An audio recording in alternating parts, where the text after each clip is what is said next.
తాకట్లో ఉన్న మీ బంగారాన్ని విడిపించి ఆ రోజు ఆన్లైన్ రేటుకి కొంటాం. Sharma gold company.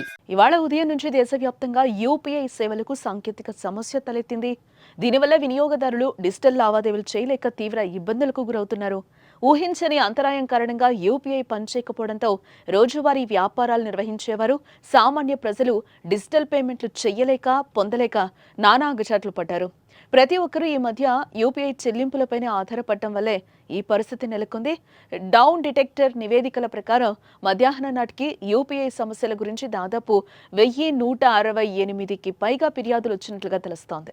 రోజువారీ కార్యకలాపాలను ప్రభావితం చేస్తోందంటూ యూజర్ల నుంచి వెల్లువెత్తుతున్న ఫిర్యాదులపై ఎన్పీసీఐ స్పందించింది. యూపీఐ ప్రస్తుతం అడపాదడప సాంకేతిక సమస్యలను ఎదుర్కొంటోందని, దీనివల్ల యూపీఐ లావాదేవీలు పాక్షికంగా తగ్గుతున్నాయని అంగీకరించింది.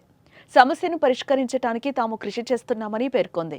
యూజర్లకు కలిగిన అసౌకర్యానికి చింతిస్తున్నట్లు ఎన్పీసీఐ అధికారులు తెలిపారు.